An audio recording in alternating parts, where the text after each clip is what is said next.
Middle east में एक बार फिर हालात बेहद तनावपूर्ण हो गए हैं।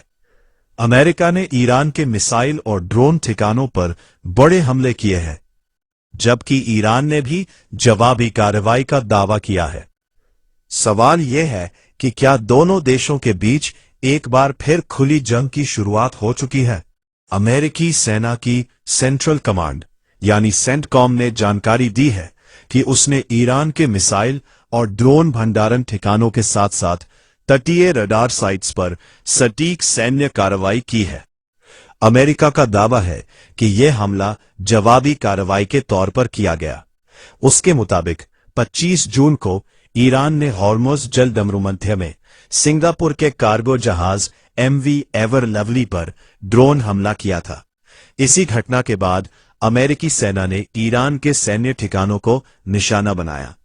अमेरिकी उपराष्ट्रपति JD वेंस ने कहा कि ईरान ने पहले युद्ध विराम समझौते पर हस्ताक्षर किए थे और अमेरिका उसका पालन कर रहा है, लेकिन यदि ईरान हिंसक कार्रवाई करेगा तो अमेरिका भी उसका कड़ा जवाब देगा।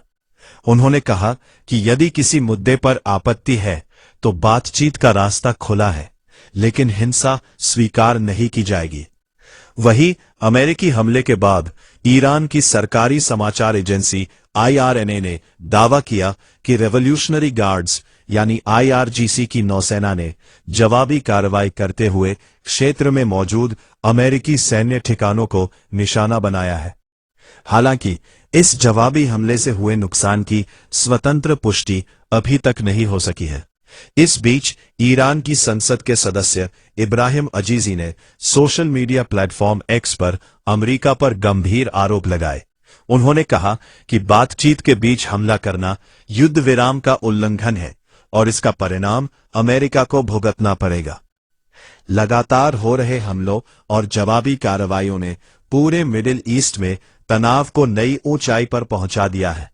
सबसे बड़ी चिंता यह है कि अगर दोनों देशों के बीच सैन्य कार्रवाई का ये सिलसिला जारी रहा तो इसका असर केवल क्षेत्रीय सुरक्षा पर ही नहीं, बल्कि वैश्विक तेल आपूर्ति और अंतर्राष्ट्रीय अर्थव्यवस्था पर भी पड़ सकता है।